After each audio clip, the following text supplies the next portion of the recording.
Hello and welcome friends. आज की ये वीडियो वापस से है टैली प्राइम को लेकर के। टैली प्राइम के अंदर जो करंट लायबिलिटी का सेक्शन है, जबकि हम पेरोल की एंट्री पास करते हैं, यानी पूरी वीडियो पेरोल के ही ऊपर बेस्ड है। एक एक चीज को बहुत डिटेल में समझेंगे। बहुत डिटेल में समझने का क्या मतलब है? बहुत डिटेल में समझने का ये अर्थ है कि अगर आपने बेसिक सैलरी जो दी है तो उसका इतना परसेंट कितना हुआ, समझ रहे बात को? तो जो भी चीजें हैं उसको बहुत डिटेल में समझने वाले हैं। तो चलिए आइए स्टार्ट करते हैं न्यू कंपनी के साथ। तो ये नई कंपनी बनाएंगे हम और इसमें कुछ फंड रिसीव कराएंगे। तो ये क्रिएट कंपनी पे हम गए और जैसे ही गए तो यहाँ पर कंपनी का ये आ गया और यहाँ पर माई कंपनी ये नाम दे दिया कंपनी का और यहाँ पे 5 कर देते हैं। एंटर किया। यहाँ पे कंपनी का जो एड्रेस है, जो ये शॉप का एड्रेस है, वो यहाँ पे आएगा। तो ये हमने दे दिया, ठीक है। एंटर किया और यहाँ पर जो हमारा फर्म है, जो शॉप है हमारी, उसका स्टेट आएगा। स्टेट के बाद जो लोकल एरिया का पिन कोड है वो आएगा। तो ये दे करके एंटर कर दीजिए और इसको एक्सेप्ट करा लीजिएगा। एक्सेप्ट कराने के बाद आपको क्या चालू करना है इसमें, क्योंकि हमें पेरोल ही इसमें देखना है, पेरोल को ही एक्टिवेट करना पड़ेगा। तो यहां से ये देखिए, ये टैक्सेशन के नीचे ऑनलाइन एक्सेस और नीचे मिलेगा आपको पेरोल। तो बस इसी को एक्टिवेट करना है। मेरे में यस पहले से दिखा रहा है, लेकिन चलते हैं यहाँ पे वाई प्रेस करते हैं, एंटर करते हैं और यहाँ भी वाई प्रेस करना है। ऐसा नहीं कि ऊपर हो गया तो यहाँ पर भी हो जाएगा, यहाँ भी वाई प्रेस करना है। यहाँ पर आपके कंपनी का कोड, फिर यहाँ पर कंपनी का ग्रुप कोड, फिर यहाँ पर कंपनी का सिक्योरिटी कोड, ये सारी डिटेल आएंगी। बाकी नीचे सारी डिटेल आप भर सकते हैं। फिलहाल मैं स्किप कर रहा हूं। एंटर करते हैं। यहाँ पे 10 जो है नंबर आएगा, ठीक है। तो ये 10 नंबर अब ये बताएगा, आपको खुद बताएगा कि 10 नंबर जो है किस तरीके का होना चाहिए। तो कह रहा है चार अल्फाबेट होंगे, 5 न्यूमेरिक होगा और 1 अल्फाबेट। तो पहले तो 4 अल्फाबेट होंगे इसमें, ठीक है। तो 4 अल्फाबेट में ये 4 अल्फाबेट हमने कर दिए और यहाँ पे 5 न्यूमेरिक कर दिए और 1 अल्फाबेट और कर दिया। तो ये हो गया और बाकी 10 रजिस्ट्रेशन नंबर यहाँ पे आ जाएगा। और यहाँ पर कह रहा है इनकम टैक्स सर्कल और वार्ड। तो जो सर्कल या वार्ड होगा इनकम टैक्स का वो आएगा। फिलहाल हम इसको स्किप करते हैं और यहाँ पे अदर कर देते हैं और अदर करके यहाँ पर ब्रांच का नेम डालेंगे। तो यहाँ पे देवरिया डिवीजन है, हमारा देवरिया ब्रांच है। रेस्पॉन्सिबल पर्सन राम कुमार, ठीक है। जो काटेगा हमारा जो पेरोल पूरा बनाएगा वो, और इनके फादर का नाम जो भी हो, ठीक है। तो यहाँ पे इनके फादर का नाम यहाँ पे श्याम कुमार, ठीक है। तो ये यहाँ पे डाल देंगे हम और ये डाल करके एंटर करेंगे और डेस्टिनेशन ये क्या है, फिर पैन नंबर इनका आएगा। तो इनका जो भी पैन नंबर हो वो यहाँ पे जरूर डाल दीजिएगा, ठीक है। ये डाल दिया हमने। तो अब देखिए ये कह रहा है इनवैलिड पैन। जैसे ही आप गलत पैन नंबर डालेंगे ना तो ये तुरंत बता देगा। तो यहाँ पर सही पैन नंबर डालिएगा, ठीक है। ये हो गया सही पैन नंबर और एंटर कर दिया। आप एंटर करके अब देखिए इसमें यूपीआई आपको मर्चेंट प्रोफाइल एक्टिवेट करना है नहीं करना है, ये आपकी मर्जी है। एंटर करके इसको एक्सेप्ट करा लीजिएगा। मैंने फिलहाल किया नहीं है, ठीक है ना। अब ये पेरोल चालू हो गया। अब चालू हो गया तो पहली एंट्री जो है रिसीविंग की कराएंगे। कैश रिसीव करा लेते हैं। कंपनी में कैश का होना बड़ा जरूरी है। तो F6 प्रेस करके चलेंगे रिसिप्ट वाउचर में। और रिसिप्ट वाउचर में अगर इंटरफेस कुछ ऐसा आ रहा होगा, देखिएगा सिंगल एंट्री मोड में रहेंगे तो ऐसा इंटरफेस आएगा, ये देखिए। तो यहां पर भी आप एंट्री कर सकते हैं, लेकिन डबल एंट्री मोड बना लीजिएगा। यहां से जाइएगा, चेंज मोड पे क्लिक कीजिएगा और यहां से डबल एंट्री इसे बना लीजिएगा। तो फिर डेबिट क्रेडिट शो होने लगेगा। ऊपर CR लिखा हुआ है, CR का मतलब होता है क्रेडिट, ठीक है। तो हमें कैपिटल अकाउंट को क्रेडिट ही करना होता है। जब हम कंपनी में फंड रिसीव करा रहे होते हैं तो वो कैपिटल कहलाता है और कैपिटल अकाउंट क्रेडिट ही होता है। और ये कंपनी का फंड है आपके, ठीक है। ये ध्यान रखिएगा। एंटर करिएगा और इसको एक्सेप्ट करा लीजिएगा। एक्सेप्ट करा लेने के बाद यहां पर आपको देना है वो फंड जो आप कंपनी में इन्वेस्ट कर रहे हैं, यानी कंपनी में इन्वेस्ट किए जाने वाला फंड कैपिटल ही कहलाएगा और वो फंड यहां पे दे दीजिएगा। ये फंड मान लीजिए कि हम कैश में, वैसे इतना बड़ा अमाउंट कैश में करते नहीं है, लेकिन चलिए हम कैश में ही कर लेते हैं। बैंक के थ्रू आएगा, चेक के थ्रू आएगा, ठीक है, नेफ्ट करके आएगा, चाहे जैसे भी आए। वो जो है कैश में तो बहुत ऐसा रेयर केस में ही देखा जाता है कि इतना बड़ा अमाउंट कैश में आए, ठीक है। फिलहाल हमने कैश किया हुआ है। एंटर करते हैं और अब चलना है हमें F10 प्रेस करके अदर वाउचर में। तो ये तो कंपनी में फंड की रिसीविंग हो गई, पैसे की रिसीविंग हो गई, लिक्विडिटी मनी हो गई। अब यहां पर F10 प्रेस करके आएंगे तो यहां पर आपको दिखेगा अटेंडेंस। तो पहले हमें अटेंडेंस बनानी है एम्प्लॉय की। तो यहां क्रिएट पे जाके और एम्प्लॉय का नाम है सपोज कीजिए रितेश। तो ये एम्प्लॉय हैं और एंटर करेंगे, इनका ग्रुप बना सकते हैं आप Alt C करके। जैसे इनका ग्रुप जो है, सपोज कीजिए कि ये अकाउंट्स का ग्रुप है, अकाउंट्स ACCOUNTS, अकाउंट्स का इनका ग्रुप है, और एंटर करके और सैलरी की डिटेल को डिफाइन करना है या नहीं, तो यहां पे कर सकते हैं डिफाइन। तो सबसे पहली सैलरी जो बनेगी उसे हम कहते हैं बेसिक पे। क्या कहते हैं? बेसिक पे कहते हैं। तो ये बेसिक पे हो गया, ठीक है, यानी बेसिक सैलरी हो गई, और ये अर्निंग फॉर एम्प्लॉइज होता है, ठीक है। तो ये अर्निंग फॉर एम्प्लॉइज कर दिया, ये आमतौर पर फिक्स्ड ही रहता है, ठीक है, तो हम फिक्स्ड रखेंगे और इसे इनडायरेक्ट एक्सपेंस के अंतर्गत रखेंगे। और एंटर करके जैसे ही नीचे आते हैं तो यहाँ पे कह रहा है ना यूजर डिफाइन, तो यूजर डिफाइन है और ऑन प्रोडक्शन है। देखिए अलग अलग ऑप्शंस है इसमें, टाइप ऑफ कैलकुलेशंस के अंतर्गत अलग अलग ऑप्शन आपको दिखेंगे, as computed value, as user defined value, flat rate, on attendance, on production. तो आपकी जानकारी के लिए बता दूं, यहां पर हम रखेंगे ऑन अटेंडेंस, यानी एक भी दिन एब्सेंट हुए तो सैलरी कटेगी, ठीक है। अब कटेगी, कभी कभी मिल भी जाती है, वो बात अलग है, लेकिन फिलहाल हम कटने वाली ही एंट्री बना रहे हैं। और यहाँ पे लीव विदाउट पे, तो कह रहा है ना लीव विदाउट पे में यहाँ पे हम कर देते हैं डिडक्शन। क्या करेंगे? डिडक्शन। यहाँ पे एक डिडक्शन नाम से बना लेते हैं, आप लीव के नाम से भी बना सकते हैं, और इसे प्राइमरी के ग्रुप में डालेंगे और डे वाइज कटेगा। अगर एक दिन एब्सेंट हुए तो एक दिन की सैलरी कटेगी, 10 दिन एब्सेंट हुए 10 दिन की सैलरी कटेगी, ठीक है। और यहाँ पर जो है जो सैलरी मिलेगी वो किस हिसाब से मिलेगी, तो ये मंथली मिलेगी, तो ये मंथ कर दिया हमने, बाकी कैलेंडर पीरियड रख दिया, नॉर्मल राउंडिंग करके यहां पर एंटर करवा दिया।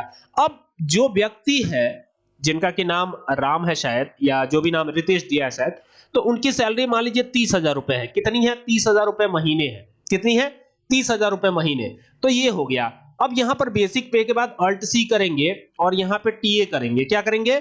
TA करेंगे। तो इनको ट्रेवलिंग अलाउंस भी मिलता होगा, तो ये भी तो अर्निंग फॉर एम्प्लॉइज है, और ये भी फिक्स्ड ही रखते हैं। वैसे वेरिएबल भी रखा जा सकता है, लेकिन चलिए इस बार फिक्स्ड कर लेते हैं।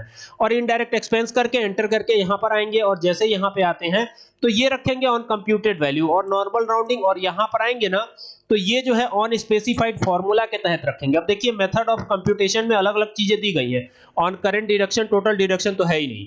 ऑन करंट अर्निंग, टोटल तो अर्निंग तो है, लेकिन यहाँ पे ऑन करंट सब टोटल दिया हुआ है और ऑन स्पेसिफाइड फार्मूला दिया हुआ है। हम ऑन स्पेसिफाइड फार्मूला के तहत चलेंगे।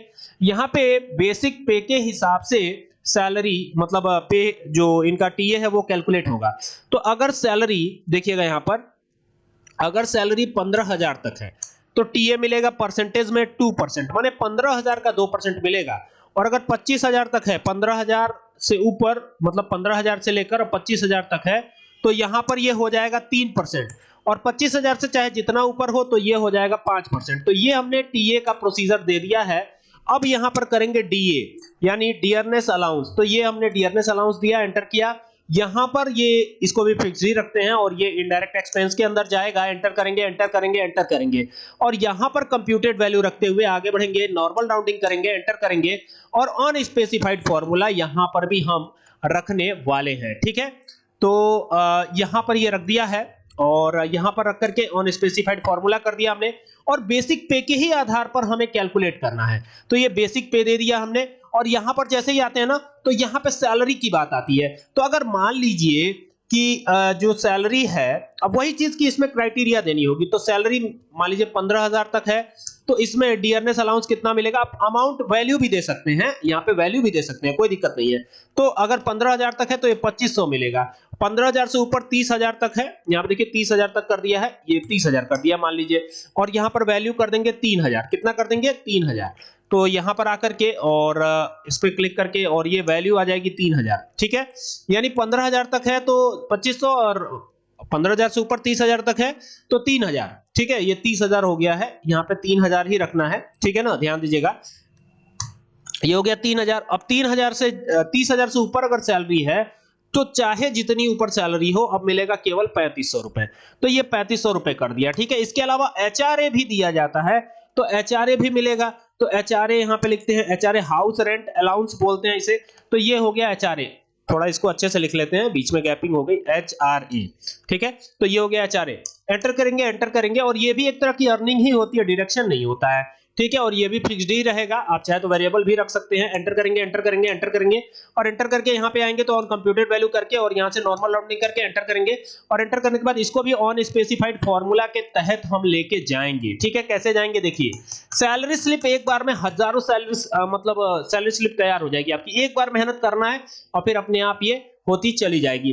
तो वही चीज की 15,000 तक सैलरी है, 15,000 तक, तो यहाँ पे परसेंटेज वैल्यू देंगे। हाउस रेंट अलाउंस 15,000 का कितना मिलेगा, 3% मिलेगा। ठीक है, और 15,000 से ऊपर और 30,000 तक है तो कितना मिलेगा, तो 15,000 से लेकर 30,000 तक है तो यहाँ मिलेगा 5%। कितना मिलेगा, 5%। ठीक है, और 30,000 से चाहे जितना ऊपर हो, ठीक है, 30,000 से चाहे जितना ऊपर हो कितना मिलेगा, यहां पर दे देंगे हम 30,000 से लेकर चाहे जितना ऊपर हो, यहाँ पे दे देते हैं परसेंटेज वैल्यू, यहाँ पे कर देते हैं 10%। ठीक है, तो ये हो गया, एंटर कर दिया। अब ये हमारा डिटेल बन, या दूसरे मंथ का बनाना हो तो वो भी कर सकते हैं। ठीक है, लेकिन यहाँ पर देखिए, ये अगर इनका दूसरे मंथ का भी बनाना होगा तो यहाँ पे चेंज करेंगे ना, यहाँ पे करेंगे एक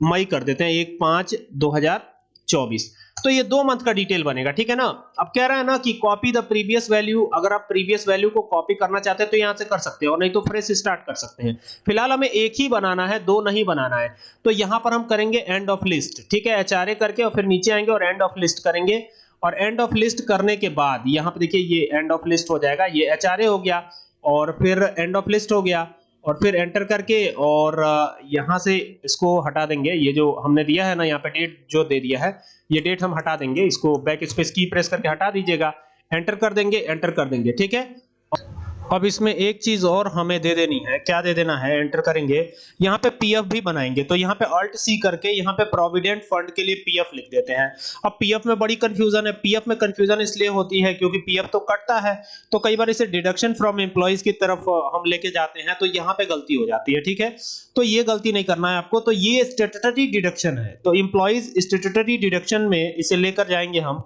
और यहाँ पर जब जाएंगे ना तो नीचे आएगा पीएफ, तो यहां पूछेगा कि ये किसके अंदर जाएगा, तो ड्यूटीज एंड टैक्सेस तो होगा ही नहीं क्योंकि ड्यूटीज एंड टैक्सेस के अंदर टैक्सेस आते हैं और पीएफ कटने के बाद हमें रिटर्न भी होता है। ठीक है, ऐसी कंफ्यूजन आपको टीडीएस में भी आती है, लेकिन टीडीएस जो है ड्यूटीज एंड टैक्सेस में ही जाएगा। ठीक है, टीडीएस हर बार रिटर्न नहीं होता है, लेकिन पीएफ हर बार रिटर्न होता है, आपको ये भी ध्यान दीजिएगा। ठीक है ना, तो करंट लायबिलिटी हो गई है, एंटर करेंगे और यहां से क्या करेंगे, नॉर्मल राउंडिंग कर लेंगे और यहां पर जब आएंगे ना तो ये भी हम जो है इसको स्पेसिफाइड फार्मूला के तहत रखेंगे। तो बेसिक सैलरी पर ये पीएफ कटेगा, किस पे कटेगा, बेसिक सैलरी पर। तो सैलरी अगर 15,000 तक है, ध्यान दीजिएगा, सैलरी कितनी है, 15,000 तक है, तो उस पर जो है कितना परसेंट पीएफ कटेगा, तो यहाँ पे परसेंटेज वैल्यू दे देते हैं 10%, माने 1,500 रुपए जो है कट जाएगा ये। ठीक है, 15,000 होगी तब। ठीक है, तो ये हो गया और फिर 15,000 से लेके 30,000 तक है, ध्यान दीजिएगा, यहाँ पे 15,000 से लेके 30,000 तक है, तो उस पे कितना कटेगा, उस पे मान लीजिए कि 13% कट रहा है। ठीक है, और अगर 30,000 से चाहे जितना ऊपर हो तो उस पे कितना कट जाएगा, 15% कट जाएगा, तो ये हमने दे दिया। ठीक है ना, तो 30,000 का 15% कितना होता है, यहाँ पे 30,000 का 15% कितना आएगा, जितना आएगा उतना यहाँ पे हो जाएगा ये। ठीक है ना, तो 30,000 का जो भी आएगा 15% के हिसाब से बता रहा हूं, 30,000 का जो 15% आएगा 4,500 रुपए आएगा, तो जो भी 4,500 या जो कुछ भी होगा अमाउंट जो डिडक्शन दिया गया है उसके हिसाब से ये कट जाएगा और फिर बाद में मिलेगा भी। ठीक है ना, ये ध्यान दीजिएगा, ये बाद में मिलेगा भी। तो यहां पर कई बार स्टूडेंट्स गलती कर जाते हैं, इसमें जो ड्यूटीज एंड टैक्सेस है, ये देखिएगा, यहां पर आपको एम्प्लॉय डिडक्शन करना है और ये जो है एंटर करिए, फिर यहां पे दिखाता हूं, फिर देखिए यहां पे ये करंट लायबिलिटी रखिएगा जरूर, ये ध्यान दीजिएगा। बाकी सब डिटेल ठीक है, बाकी सब तो वैसे ही रहेगा जैसे हमने दिया है, बाकी सारी चीजें सही है। तो अब यहां पर एंटर करके इसको एक्सेप्ट कराते हैं, एंटर करिए, तो ये एक्सेप्ट हो गया। इसमें हमने पीएफ को भी इंक्लूड करा है। ठीक है, नीचे और भी इनका डिटेल दिया जा सकता है, मतलब मई का, जून का, जुलाई का, अगस्त का, सितंबर का, पूरा साल का डिटेल निकाल सकते हैं। ठीक है, अब एंटर करके और यहां पर इनका एम्प्लॉय कोड आएगा, एम्प्लॉय नंबर, डेजिग्नेशन, अब चूंकि अकाउंट्स डिपार्टमेंट के हैं तो यहाँ पे अकाउंटेंट कर देते हैं, अकाउंटेंट, ये कर दिया हमने और एंटर करके आएंगे। अकाउंटेंट का ही फंक्शन भी है तो यहाँ पे कर देते हैं अकाउंटेंट ठीक है। एंटर करेंगे, लोकेशन इनकी देवरिया है, कुछ और भी रख सकते हैं, आपका जो हो वो रख सकते हैं। एंटर करिएगा, ये मेल है, फीमेल तो नहीं है। एंटर करेंगे, डेट ऑफ बर्थ वगैरह डाल दीजिएगा, ये सब चीजें, और इनका पैन नंबर वगैरह डालना जरूरी है, तो ये सब डाल वाल के एंटर करके इसको एक्सेप्ट करा लीजिएगा। जब एक्सेप्ट कराएंगे ना, तो यहाँ पे ये डिडक्शन नाम से बनाया है, मतलब लीव लिए हैं कि नहीं लिए हैं। तो अगर मान लीजिए ये 10 दिन लीव लिए हो, तो ध्यान दीजिएगा 30,000 अगर इनकी सैलरी हो और 10 दिन लीव ले लेंगे, ठीक है, 30,000 सैलरी है, ध्यान दीजिएगा कितनी सैलरी है, 30,000, और 10 दिन लीव ले लेंगे, तो 30,000 में से कितना कटेगा, 10 दिन का कट जाएगा, 10 दिन का कटेगा ना। तो 10 दिन का कटेगा, तो एक दिन की सैलरी कितनी बन रही है इनकी, एक दिन की सैलरी के लिए हम इसको एक दिन की सैलरी अगर निकालें, तो 30,000 के हिसाब से एक दिन की सैलरी आ रही है 1,000 रुपए।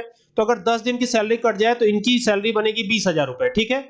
और यहां पर इसको एंटर करके और एंटर करके इसको एक्सेप्ट कराइएगा, और एक्सेप्ट कराने के बाद यहां पर जो है ऑटो फिल करिएगा, ठीक है, ऑटो फिल पे जाइएगा।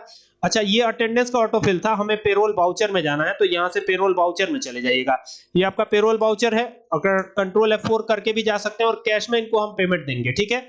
और इनका नाम रितेश है, बाकी सारी डिटेल ऑटो फिल होगी, तो यहाँ पे जाके क्लिक कर दीजिएगा। अब आपको कुछ करना नहीं है, सारी चीजें हो चुकी हैं, यहाँ पे बस सैलरी सेलेक्ट कर लीजिएगा। सैलरी सेलेक्ट कर लिया आप, चूंकि 30 तारीख की डेट एक्सेप्ट नहीं करेगी इसमें, तो 1/5/2024 कर देते हैं हम, ठीक है, एंटर कर देंगे।